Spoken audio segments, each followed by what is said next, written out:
अस्सलामुअलैकुम, welcome to our channel. तो आज की इस वीडियो के अंदर हम फिजिक्स क्लास 9 के unit number 4 turning effect of forces के न्यूमेरिकल प्रॉब्लम्स को सॉल्व करेंगे। तो इस वीडियो के अंदर मैं आपको 4.1 से लेके 4.5 यानी कि इस चैप्टर के जो पहले 5 न्यूमेरिकल्स हैं उनको सॉल्व करने का तरीका बताऊंगा और आपको समझाऊंगा कि किस तरह जो है वो आप बड़े ही आसानी के साथ इन न्यूमेरिकल को सॉल्व कर पाएंगे। तो इस न्यूमेरिकल्स के अंदर हम resolution of forces, equilibrium conditions, moments और टार्क, ये वो 4 बेसिक कंसेप्ट हैं जिनको यूज करते हुए हम इन न्यूमेरिकल को सॉल्व करेंगे। तो अगर आप क्लास 9 के स्टूडेंट्स हैं तो आपके लिए ये वीडियो काफी हेल्पफुल हो सकती है। तो चलिए वीडियो को स्टार्ट करते हैं। वेलकम बैक जी। तो यहाँ पे आप देख सकते हैं अपनी स्क्रीन के अंदर कि मैंने चैप्टर नंबर 4 के जो न्यूमेरिकल प्रॉब्लम्स हैं उनको मैंने ओपन कर लिया है। तो यहाँ पे न्यूमेरिकल प्रॉब्लम को सॉल्व करने से पहले अगर आपने हमारे जो पहले 3 चैप्टर्स हैं उनके रिलेटेड भी मैंने वीडियोस बना रखी हैं, जिनके अंदर मैंने पहले 3 चैप्टर्स के न्यूमेरिकल्स को जो है बड़े ही डिटेल के साथ आपको समझाने की कोशिश की है और मैंने उन वीडियोस के अंदर बहुत ही सिंपल और इजी मेथड जो है वो वहाँ पे अप्लाई किया है इन न्यूमेरिकल को सॉल्व करने का। तो अगर आपने वो वीडियोस अभी तक नहीं देखी तो आपके इस वक्त स्क्रीन के राइट साइड के ऊपर आई टैब बटन के अंदर लिंक आ रहा होगा, तो आप उस लिंक को फॉलो करके जो है वो वाली वीडियोस भी देख सकते हैं। इसके अलावा मैं यहाँ पे डिस्क्रिप्शन के अंदर भी लिंक दे दूंगा, तो आप वहाँ से भी जाके वो वीडियोस देख सकते हैं। तो यहाँ पे आप देख सकते हैं कि हमारे पास जो सबसे पहला न्यूमेरिकल 4.1 आ जाता है जी, कि उसकी स्टेटमेंट यहाँ पे कुछ इस तरह से है जी कि find the resultant of the following forces, के यहाँ पे हमने रिजल्टेंट फाइंड करना है ऑफ द फॉलोइंग फोर्सेज, जहाँ के जबकि उसने यहाँ पे हमारे पास 3 फोर्सेज दे रखी हैं, जिसमें से सबसे पहली फोर्स जो है वो हमारे पास 10 न्यूटन अलोंग एक्स एक्सिस आ जाती है। उसके बाद हमारे पास दूसरी फोर्स आ जाती है 6 न्यूटन अलोंग वाई एक्सिस, और फिर हमारे पास तीसरी फोर्स आ जाती है जो कि है 4 Newton along negative x axis. यानी कि यहाँ पे 2 फोर्सेज जो है वो हमारे पास एक्स एक्सिस के ऊपर लग रही हैं और एक फोर्स जो है वो हमारे पास वाई एक्सिस के ऊपर लग रही है। लेकिन जो एक्स एक्सिस पे 2 फोर्सेज लग रही हैं उनकी जो कंडीशन है वो कुछ इस तरह से है कि एक हमारे पास जो होगी वो पॉजिटिव एक्स एक्सिस की तरफ लग रही होगी और जो दूसरी हमारे पास होगी वो हमारे पास नेगेटिव एक्स एक्सिस की तरफ लग रही होगी। तो इसी को जो है वो हम यहाँ पे सॉल्व कर लेते हैं। तो यहाँ पे आप देख सकते हैं कि मैंने इसका जो सोल्यूशन है वो यहाँ पे बना के रखा हुआ है। तो यहाँ पे आप देख सकते हैं कि यहाँ पे मैंने वो क्वेश्चन नंबर की जो स्टेटमेंट है वो यहाँ पे मैंने लिखी हुई है कि find the resultant of the following forces. तो यहाँ पे वही स्टेटमेंट जो है जो मैंने अभी आपको बुक में से दिखाई है वही स्टेटमेंट यहाँ पे भी मैंने लिखी हुई है। तो यहाँ पे हम देख लेते हैं कि यहाँ पे सबसे पहले हमारे पास जो गिवन डेटा है वो कौन कौन सा है। तो यहाँ पे अगर हम गिवन डेटा की बात करें तो यहाँ पे मैंने जैसे कि आपको पहले बताया कि यहाँ पे एक हमारे पास हॉरिजॉन्टल फोर्स जो है वो 10 न्यूटन की लग रही है जो कि पॉजिटिव एक्स एक्सिस की तरफ है। उसके अलावा हमारे पास एक वाई एक्सिस के ऊपर फोर्स लग रही है जो कि 6 न्यूटन की है, और तीसरी फोर्स हमारे पास नेगेटिव एक्स एक्सिस की तरफ लग रही है जिसको मैंने यहाँ पे -4 न्यूटन के साथ जो है वो ज़ाहिर किया हुआ है। तो अगर मैं इसको यहाँ पे कोऑर्डिनेट सिस्टम के अंदर बनाने की कोशिश करूँ तो यहाँ पे देख सकते हैं कि अगर ये हमारे पास पॉजिटिव एक्स एक्सिस हो, ठीक है, ये हमारे पास क्या है जी, ये हमारे पास पॉजिटिव एक्स एक्सिस है, और ये हमारे पास क्या है, ये हमारे पास नेगेटिव एक्स एक्सिस है, और जो हमारे पास वाई एक्सिस होता है वो हमारे पास इस तरह होता है। तो लेट्स से कि हमारे पास ये वाला जो वाई एक्सिस है ये बेसिकली हमारा पॉजिटिव वाई एक्सिस है। तो इसको मैं यहाँ पे लिख लेता हूँ जी कि पॉजिटिव वाई एक्सिस, और जो हमारे पास ये वाली जो फोर्सेस हैं ये हमारे पास नेगेटिव एक्स एक्सिस और जो पॉजिटिव एक्स एक्सिस है ये इनको शो कर रहे हैं। तो यहाँ पे जो हमारे पास 10 न्यूटन की फोर्स लग रही होगी वो हमारे पास किस तरफ लग रही होगी, जो वो इस तरफ को लग रही होगी। यानी कि अगर मैं इसको यहाँ पे ज़ाहिर करूँ तो वो कुछ इस तरह से होगी, और अगर मैं इसको नेगेटिव एक्सिस को देखूंगा तो वो हमारे पास इस तरह लग रही होगी, और जो हमारे पास पॉजिटिव वाई एक्सिस की होगी वो हमारे पास इस तरह लग रही होगी।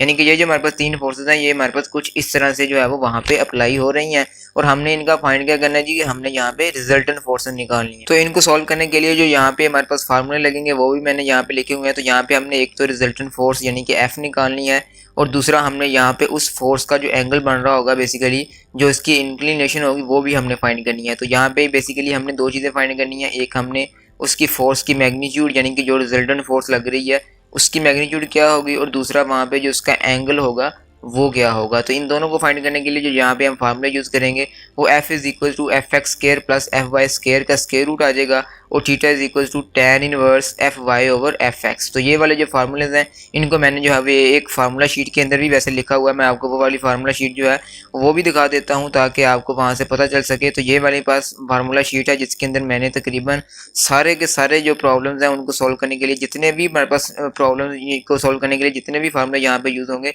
वो मैंने सारे यहाँ पे लिखे हुए हैं। तो यहाँ पे सबसे पहला जो फार्मूला आ जाता है जी वो आ जाता है कि F X is equal to F cos of theta. इसी तरह जो हमारे पास एफ वाई होता है वो हमारे पास एफ साइन ऑफ थीटा के इक्वल होता है, जिसको हम रेक्टेंगुलर कंपोनेंट्स ऑफ फोर्स बोलते हैं। इसी तरह अगर हम एफ की बात करें तो F is equal to F X square plus F Y square of square root, जो कि अभी हमने जो न्यूमेरिकल सॉल्व करने लगे थे उसके अंदर भी यही वाला फार्मूला यूज होना है। तो ये वाला फार्मूला भी आप देख सकते हैं कि मैंने इस फार्मूला शीट के अंदर लिखा हुआ है। इसी तरह हमारे पास कुछ बाकी फार्मूले आ जाते हैं जिसमें हमारे पास थीटा आ जाता है जी कि theta is equal to tan inverse F Y over F of x.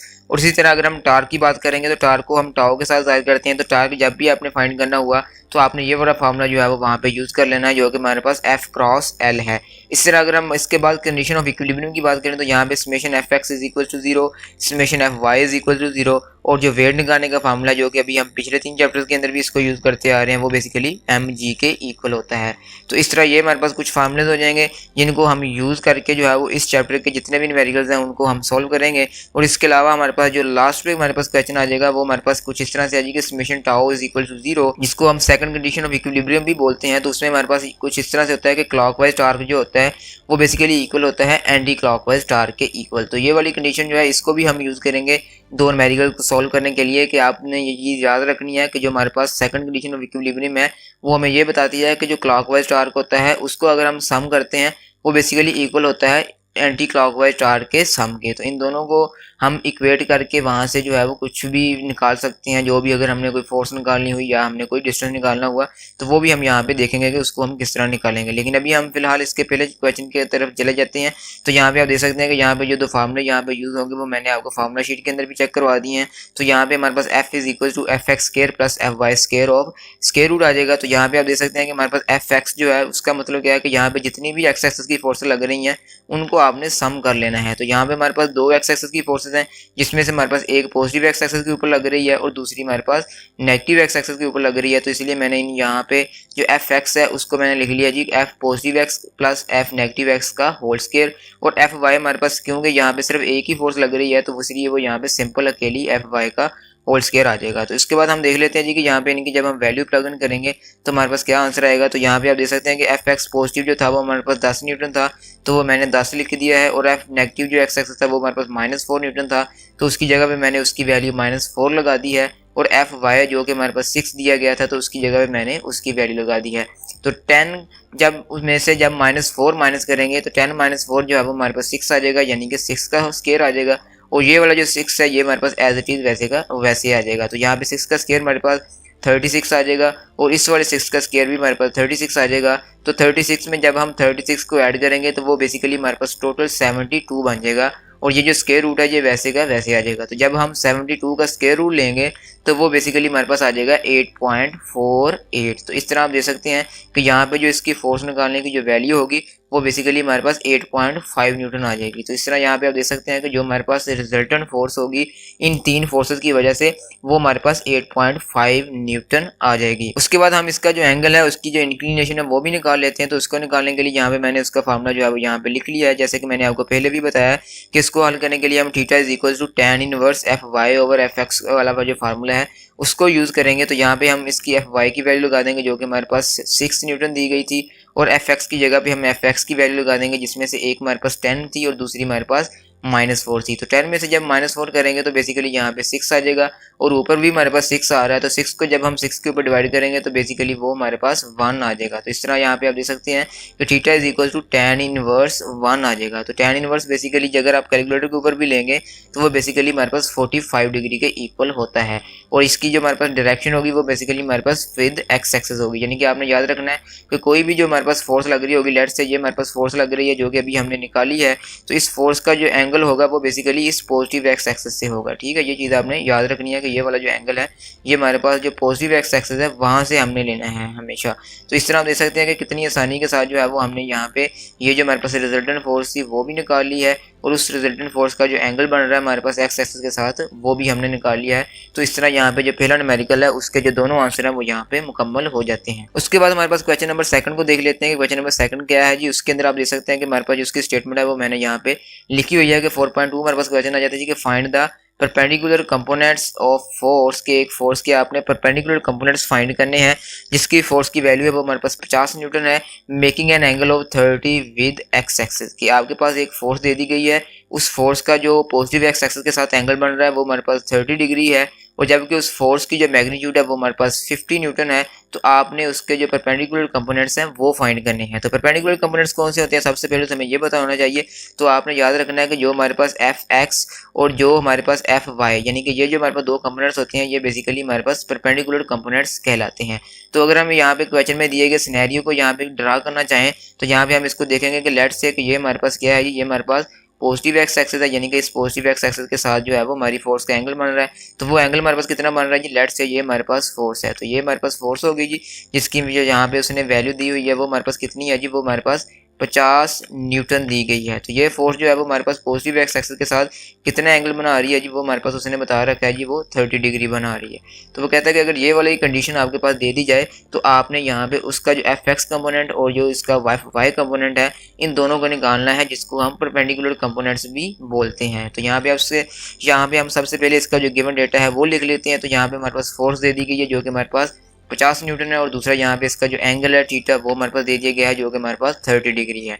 तो हमने फाइंड क्या करना है जी, कि हमने यहाँ पे परपेंडिकुलर कंपोनेंट्स फाइंड करनी है। तो परपेंडिकुलर कंपोनेंट्स को आप देख सकते हैं कि मैंने यहाँ पे लिख रखा है कि हमने एफ एक्स फाइंड करना है और हमने एफ वाई फाइंड करना है। तो आपने याद रखना है कि किसी भी वेक्टर के या किसी भी फोर्स के जो हमारे पास जो इसके परपेंडिकुलर कंपोनेंट्स होते हैं उसमें जो हमारे पास एफ एक्स होता है वो basically F cos of theta के इक्वल होता है, और जो एफ वाई होता है वो एफ साइन ऑफ थीटा के इक्वल होता है। तो ये वाले फार्मूले जो है ये भी मैंने फार्मूला शीट के अंदर लिखे हुए हैं। तो इन दो फार्मूलाज को यूज करके हम यहाँ पे जो है वो किसी भी वेक्टर के किसी भी फोर्स के जो रेक्टेंगुलर कंपोनेंट्स हैं या जो उसके परपेंडिकुलर कंपोनेंट्स हैं उनको हम फाइंड आउट कर सकते हैं कि एफ एक्स जो होगा वो हमारे पास एफ कॉस ऑफ थीटा के इक्वल होगा, और जो एफ वाई होगा वो हमारे पास एफ साइन ऑफ थीटा के इक्वल होगा। तो यहाँ पे हम इसकी कैलकुलेशन देख लेते हैं कि हमने इसको किस तरह सॉल्व करना है। तो एफ एक्स जो है वो हमारे पास is equal to F cos of theta के इक्वल आ जाएगा। तो एफ की जगह भी हम उसकी वैल्यू लगा देंगे जो कि हमारे पास 50 न्यूटन दी गई थी, और थीटा की जगह भी हम उसका एंगल लगा देंगे जो कि 30 डिग्री है।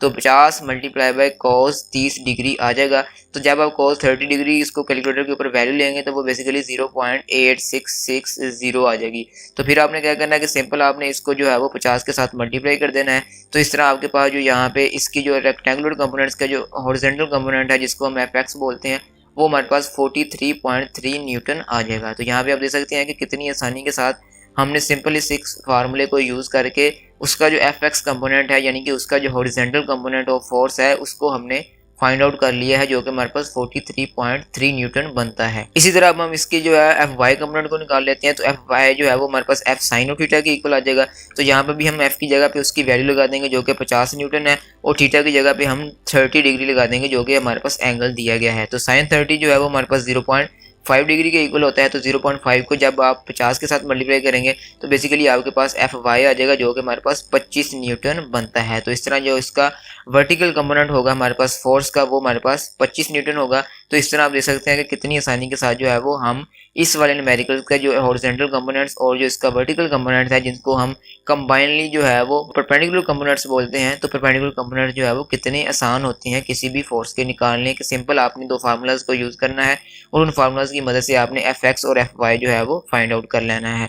उसके बाद जो है वो हम इसका न्यूमेरिकल नंबर 4.3 को देख लेते हैं। उसकी स्टेटमेंट जो है वो हमारे पास कुछ इस तरह से आ जाती है कि find the magnitude and direction of a force if its X component is 12 newton and its Y component is 5 newton. तो ये हमारे पास क्वेश्चन जो है वो उसका उलट आ गया है कि इसमें उसने हमें एफ एक्स कंपोनेंट जो है वो भी दे दिया है और जो एफ वाई कंपोनेंट है वो भी दे दिया है। हमने यहाँ पे उस फोर्स की मैग्नीट्यूड फाइंड करनी है और हमने उसकी डायरेक्शन फाइंड करनी है। यानी कि यहाँ पे सिंपल अगर हम गिवन डेटा की बात करें तो हमें एफ एक्स दे दिया गया है जो कि हमारे पास 12 न्यूटन है, और यहाँ पे हमें एफ वाई दे दिया गया है जो कि हमारे पास 5 न्यूटन है। तो यहाँ पे हमने फाइंड क्या करना है जी, हमने उस रिजल्टेंट फोर्स की वैल्यू फाइंड करनी है यानी कि एफ फाइंड करना है, और हमने उसकी डायरेक्शन यानी कि उसका हमने एंगल या उसकी जो इंक्लिनेशन है वो फाइंड करनी है। जिस तरह कि अभी हमने पहला न्यूमेरिकल सॉल्व किया था तो उसके अंदर भी हमने यही दो चीज़ें निकाली थी कि उसमें हमने फोर्स और एंगल निकाला था। तो इसी तरह जो हमारे पास इसका जो तीसरा न्यूमेरिकल है इस न्यूमेरिकल के अंदर भी हमने यहाँ पे उसकी जो फोर्स और उसकी जो एंगल बन रहा होगा उसको हमने फाइंड आउट करना है। तो यहाँ पे भी हम सिंपल वही फार्मूले यूज़ करेंगे कि एफ इज इक्वल टू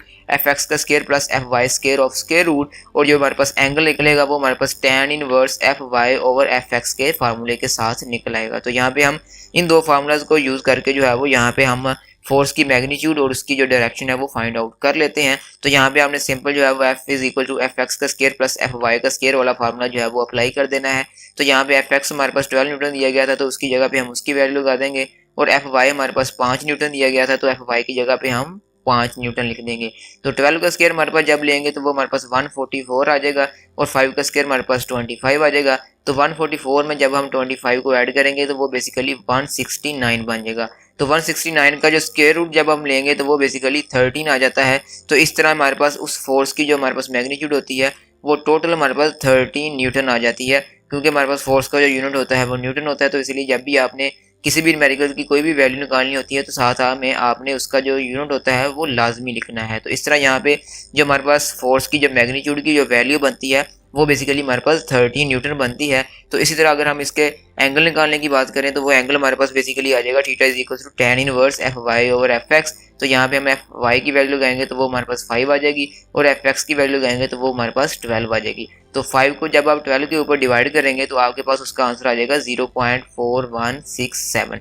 तो फिर आपने क्या करना है कि आपने tan इनवर्स लेना है। अगर आपको कैलकुलेटर से tan इनवर्स लेना नहीं आता तो आपने शिफ्ट प्रेस करके और उसके बाद आपने tan को प्रेस करना है। तो शिफ्ट प्लस tan करेंगे तो आपके पास tan इनवर्स आ जाएगा। तो फिर आपने वहाँ पे लिख देना है उसका जो एंगल होगा जो कि हमारे पास 0.4167 होगा। तो जब आप इसका tan इनवर्स लेंगे तो आपके पास उसका एंगल की वैल्यू आ जाएगी जो कि हमारे पास 22.61 डिग्री बनती है। तो इसका जो एंगल होगा वो हमारे पास आपको पता है कि हमेशा पॉजिटिव एक्स एक्सिस से हमने लेना है। तो इस तरह आप देख सकते हैं कि यहाँ पे इसके जो एंगल की वैल्यू निकलती है वो हमारे पास 22.61 डिग्री विद एक्स एक्सिस से निकल आती है। तो इस तरह आप देख सकते हैं कि अगर हमारे पास किसी भी वेक्टर या किसी भी फोर्स के दो कंपोनेंट्स दे दिए जाएं, यानी कि उसका जो एफ एक्स कंपोनेंट और जो उसका एफ वाई कंपोनेंट है, अगर वो दोनों हमें दे दिए जाएं तो उन दोनों की मदद से हम कितनी आसानी के साथ जो है वो किसी भी फोर्स की मैग्नीट्यूड और उसका जो एंगल है वो निकाल सकते हैं। उसके बाद हमारे पास न्यूमेरिकल नंबर जो है वो 4.4 आ जाता है जी कि a force of 100 newton is applied perpendicular on a spanner at a distance of 10 centimetre from a nut, find the torque produced by the force. तो यहाँ पे हमने क्या फाइंड करना है जी, हमने यहाँ पे बेसिकली टार्क फाइंड करना है। तो वो कहता है कि हमारे पास एक 100 न्यूटन की फोर्स है जिसको मैं परपेंडिकुलरली अप्लाई कर रहा हूँ। परपेंडिकुलर का मतलब कि मैं उसको 90 डिग्री के ऊपर उसको अप्लाई कर रहा हूँ on a spanner. Spanner basically अगर हम इसको देखेंगे तो ये बेसिकली किसी भी नट को खोलने के लिए जो चाबी इस्तेमाल करते हैं उसको हम बेसिकली स्पैनर बोलते हैं। तो जो उस स्पैनर के ऊपर हमारे पास फोर्स लग रही है वो हमारे पास 10 सेंटीमीटर के डिस्टेंस के ऊपर लग रही है, और उस फोर्स की मैग्नीट्यूड हमारे पास 100 न्यूटन है। तो वो कहता है कि अगर उस नट के ऊपर, उस स्पैनर के ऊपर अगर हम 100 न्यूटन की फोर्स अप्लाई कर रहे हैं तो आप ये बताएंगे उस स्पैनर के ऊपर कितना टार्क होगा। यानी कि अगर मैं यहाँ पे बात करूँ, लेट्स से कि ये हमारे पास जो है वो, अगर मैं यहाँ पे नट को बनाने की कोशिश करूँ तो ये हमारे पास एक नट हो गया। इस नट को हमने क्या करना है, ओपन करना है, और इसको नट को ओपन करने के लिए जो मैं यहाँ पे स्पैनर यूज़ करूँगा, लेट्स से कि ये मेरे पास स्पैनर आ जाता है, ठीक है जी। तो यहाँ पे वो कहता है कि इस स्पैनर के ऊपर मैं यहाँ पे फोर्स लगा रहा हूँ जो कि मेरे पास बेसिकली 100 न्यूटन की फोर्स है। तो ये 100 न्यूटन की फोर्स जो है वो मैं स्पैनर के ऊपर लगा रहा हूँ। अब इस हमारे पास स्पैनर के सेंटर से लेके इस हमारे पास यहाँ पे फोर्स लग रही है और यहाँ पे जो नट का सेंटर है, यहाँ इस दोनों के दरमियान में जो यहाँ पे डिस्टेंस है वो बेसिकली उसने हमें बता दिया है कि 10 सेंटीमीटर है। तो इस 10 सेंटीमीटर डिस्टेंस के ऊपर हमारे पास क्या लग रही है, फोर्स लग रही है। तो हमने फाइंड करना है कि यहाँ पे जो इसका टार्क पैदा हो रहा है वो कितना होगा। तो ये टार्क हमने बेसिकली यहाँ पे फाइंड आउट करना है। तो यानी कि हमारे पास उसने मोमेंट आर्म भी दे रखा है और हमारे पास जो इसकी फोर्स लग रही है वो भी हमें दे रखी है। तो यहाँ पे अगर हम इसके गिवन डेटा की बात करें तो हमारे पास फोर्स अप्लाइड जो होगी वो हमारे पास 100 न्यूटन आ जाएगी, और जो हमारे पास डिस्टेंस या फिर हम उसको मोमेंट आर्म बोलेंगे जिसको हम एल के साथ डिनोट करेंगे वो हमारे पास 10 सेंटीमीटर दे दिया गया है। तो अब हमने यहाँ पे फाइंड क्या करना है, हमने टार्क को फाइंड करना है। तो टार्क को हम बेसिकली टाउ के साथ ज़ाहिर करते हैं। तो यहाँ पे हम देखते हैं कि इसको टार्क को फाइंड करने के लिए हमें किस तरह इसका फार्मूला जो है वो अप्लाई करना पड़ेगा। तो आपको पता है जी कि जो टार्क का फार्मूला होता है वो basically tau is equal to F multiply by L के इक्वल होता है। यानी कि कहने का मतलब क्या हुआ कि अगर आप फोर्स को उसके मोमेंट आर्म के साथ मल्टीप्लाई कर देंगे तो आपके पास उसका टार्क जो है वो निकल के आ जाएगा। तो यहाँ पे हम देख सकते हैं जी इसकी कैलकुलेशन के इसको हम किस तरह फाइंड आउट करेंगे। तो सिंपल आपने क्या करना है कि सबसे पहले तो आपने जो हमारे पास लेंथ दी गई है उस लेंथ को आपने सेंटीमीटर से मीटर के अंदर तब्दील कर लेना है। तो सेंटीमीटर को मीटर में कन्वर्ट करने के लिए आप क्या करेंगे, सिंपल आप उस वैल्यू को 100 के साथ डिवाइड कर देंगे। तो 10 डिवाइडेड बाय 100 करेंगे तो ये बेसिकली 0 इस 0 के साथ कैंसिल हो जाएगा और 1 डिवाइडेड बाय 10 जो है वो हमारे पास 0.1 मीटर आ जाएगा। तो इस तरह यहाँ पे जो हमारे पास मोमेंट आर्म की वैल्यू होगी वो 0.1 मीटर बन जाएगी। तो टार्क निकालने के लिए हम tau is equal to F cross L वाला फार्मूला लगाएंगे। तो यहाँ पे फोर्स हमारे पास 100 न्यूटन दी गई थी तो इसकी जगह पे हम उसकी वैल्यू लगा देंगे और हमारे पास जो मोमेंट आर्म की वैल्यू है वो हमारे पास 0.1 निकली है तो वो हम यहाँ पे सिंपल लिख देंगे। तो 100 को जब आप 0.1 के साथ मल्टीप्लाई करेंगे तो आपके पास टार्क की जो वैल्यू है वो हमारे पास 10 न्यूटन मीटर निकल आएगी। अब न्यूटन मीटर जो है ये बेसिकली हमारे पास उस टार्क का यूनिट होता है। तो जब भी आपने कोई भी टार्क फाइंड करना है तो टार्क का यूनिट आपने हमेशा न्यूटन मीटर लिखना है। तो इस तरह आप देख सकते हैं कि कितनी आसानी के साथ जो है वो हमारे पास किसी भी स्पैनर के ऊपर अगर हम कोई फोर्स लगाते हैं तो उस फोर्स की वजह से जो वहाँ पे टार्क पैदा होता है उसको हम फाइंड आउट कर सकते हैं। तो इस तरह जो है वो हमने इस न्यूमेरिकल प्रॉब्लम को सॉल्व कर लेना है। उसके बाद जो है वो हम इसका न्यूमेरिकल नंबर 4.5 को देख लेते हैं कि 4.5 जो हमारे पास न्यूमेरिकल है उसको हमने किस तरह सॉल्व करना है। तो यहाँ पे हम सबसे पहले उसकी स्टेटमेंट को देख लेते हैं। तो उसकी स्टेटमेंट हमारे पास कुछ इस तरह से आ जाती है कि a force is acting on a body making an angle of 30 degree with the horizontal. The horizontal component of the force is 20 Newton. Find the force. वो यहाँ पे उसने हमें एक फोर्स दे दी गई है जो कि हमारे पास हॉरिजेंटल यानी कि एक्स एक्सिस के साथ बेसिकली वो हमारे पास 30 डिग्री का एंगल बना रही है। तो वो कहता है कि अगर उस फोर्स का जो हॉरिजेंटल कंपोनेंट है, हॉरिजेंटल कंपोनेंट मतलब उसका जो एफ एक्स कंपोनेंट है वो हमारे पास अगर कहता है कि 20 न्यूटन हो तो फिर आपने बताया कि उस फोर्स की वैल्यू क्या होगी कि हमारे पास फोर्स की जो मैग्नीट्यूड होगी वो कितनी होगी। तो यहाँ पे अगर हम गिवन डेटा की बात करेंगे तो यहाँ पे उसने हमें एक एंगल दे दिया गया है जो कि हमारे पास 30 डिग्री है और उस फोर्स का जो हॉरिजेंटल कंपोनेंट है जिसको हम एफ एक्स के साथ ज़ाहिर करते हैं वो हमारे पास दे दिया गया है जो कि हमारे पास 20 न्यूटन है।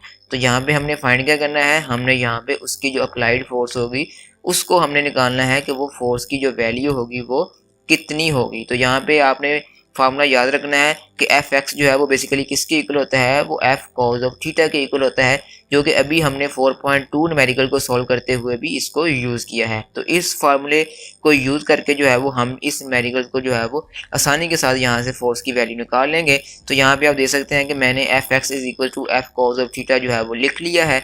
तो यहाँ पे अब हमने क्योंकि f को निकालना है तो f को हम राइट साइड पे रहने देंगे और इस cos थीटा को मैं इधर एफ एक्स के नीचे ले जाके डिवाइड कर दूंगा। तो F x over cos of theta जो है वो f के इक्वल आ जाएगा। तो अब एफ एक्स की जगह पे हम उसकी वैल्यू लगा देंगे जो कि हमारे पास 20 न्यूटन है और थीटा की जगह पे हम थीटा की वैल्यू लगा देंगे जो कि हमारे पास 30 डिग्री है। तो 20 हमारे पास एज इट इज़ वैसे का वैसे आ जाएगा और cos 30 की जब आप वैल्यू कैलकुलेटर से लेंगे तो वो बेसिकली 0.8660 आ जाएगी। तो फिर आपने क्या करना है कि सिंपल इस 20 को आपने 0.866 के ऊपर कर देना है डिवाइड। तो जैसे ही आप इसको इसके ऊपर डिवाइड करेंगे तो आपके पास फोर्स की वैल्यू निकल आएगी जो कि हमारे पास 23.1 होती है। तो क्योंकि फोर्स का यूनिट हमारे पास न्यूटन होता है तो इसलिए यहाँ पे हम लिख देंगे कि F is equal to 23.1 newton. तो इस तरह आप देख सकते हैं कि अगर हमारे पास किसी भी फोर्स का कोई भी परपेंडिकुलर कंपोनेंट्स चाहे वो हमारे पास हॉरिजॉन्टल कंपोनेंट हो या फिर वो वर्टिकल कंपोनेंट हो अगर वो दे दिया जाए तो हम उस कंपोनेंट की मदद से कितनी आसानी के साथ जो है वो उस फोर्स की मैग्नीट्यूड निकाल सकते हैं। तो इस तरह यहाँ पे हमारे पास इस चैप्टर नंबर 4 के जो पहले 5 न्यूमेरिकल्स हैं वो मुकम्मल हो जाते हैं। तो मैं उम्मीद करता हूँ जी कि आपको हर न्यूमेरिकल की जो है वो अच्छे तरीके से समझ आ चुकी होगी। अगर आपको कहीं पे भी किसी भी पॉइंट की समझ नहीं आ रही तो आप नीचे कमेंट्स के अंदर पूछ सकते हैं, मैं आपको वहाँ पे उसको समझाने की कोशिश करूँगा। तो जो बाकी के जो 5 न्यूमेरिकल्स हैं उनको भी मैं अगले आने वाली वीडियोस के अंदर सॉल्व करूँगा। तो अगर आप हमारे चैनल पर नए आए हैं तो हमारे चैनल को ज़रूर सब्सक्राइब कर लें और साथ लगे बेल आइकन को भी प्रेस कर लें ताकि मज़ीद जो हमारे पास जो वीडियोज़ हैं न्यूमेरिकल्स के रिलेटेड वो आपको मिलती रहें। और अगर आपको ये वीडियो अच्छी लगी है तो वीडियो को लाइक और शेयर भी करते जाइएगा। तो इंशाल्लाह मिलते हैं जी फिर नेक्स्ट वीडियो के अंदर।